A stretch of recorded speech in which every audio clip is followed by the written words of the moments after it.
تو پہلا حکم یہ ہوا کہ حضور صلی اللہ علیہ وسلم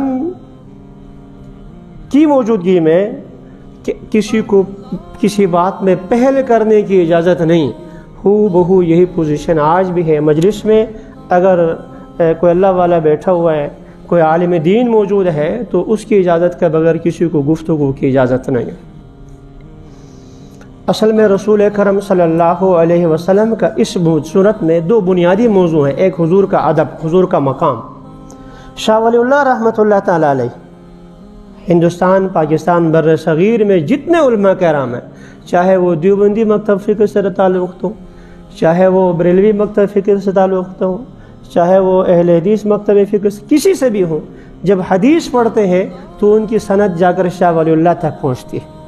اب میں کہوں گا تو میرے استاد مولانا سلیم اللہ خان صاحب رحمۃ اللہ تعالیٰ علیہ، ان کو استاد جا کر جو مولانا حسین احمد مدنی رحمۃ اللہ تعالیٰ علیہ، ان کو استاد شیخ الہند رحمۃ اللہ تعالیٰ، یوں چلے جاؤں شاہ عبد الغنی رحمۃ اللہ تعالیٰ، شاہ عبد العزیز رحمۃ اللہ تعالیٰ، شاہ ولی اللہ رحمۃ اللہ تعالیٰ.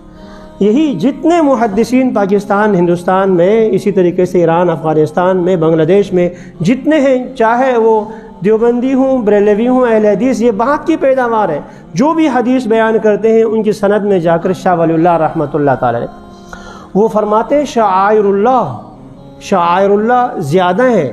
ان الصفا والمروۃ من شعائر اللہ، قرآن میں یہ بھی ہے. لیکن بڑے شاعر اللہ، بڑے شاعر دین اسلام کی پہچان بڑے چار ہیں. ایک قرآن، دوسرا صاحب قرآن، ایک نماز اور ایک قبلہ. چار چیزیں ہیں. تو جیسے صاحب قرآن شاعر اللہ میں سے ہے محمد مصطفیٰ، اس کا ادب ضروری ہے صلی اللہ علیہ وسلم. ایسے قرآن بھی شاعر اللہ میں سے. ہمارے ہاں ساتھی جو ہے قرآن کا ادب رکھنے میں یہاں احتیاط کرتا ہوں، پہلے نہ پہنچوں، یہاں آ جاؤں تو کسی کے اوپر بڑھنا. تو اس لیے قرآن کا ادب بہت ضروری ہے. ہمارے بہت سے بھائی عمرے کے لیے، حج کے لیے جاتے ہیں تو وہاں بے تکے سے لوگ قرآن پڑھ کے نیچے بھی پھینک دیتے ہیں نا، نیچے بھی رکھ دیتے ہیں. آپ لوگوں نے دیکھا ہے، جوتوں کی جگہ پر رکھتے ہوتے. تو ان کو دیکھا دیکھی، ان جاہلوں کو دیکھ کر، بھائی جاہلوں سے دین نہیں سیکھا جاتا، علماء کرام سے پوچھ لیں. وہاں تو نعوذ باللہ جو ہے کعبے کی طرف پاؤں کر کے بھی بیٹھتے ہیں. آپ لوگوں نے دیکھا ہے کعبے کی طرف، خود روزے رسول صلی اللہ علیہ وسلم کی طرف پاؤں پھیلا کے بیٹھ جاتے. یار دل کرچی کرچی ہو جاتا ہے.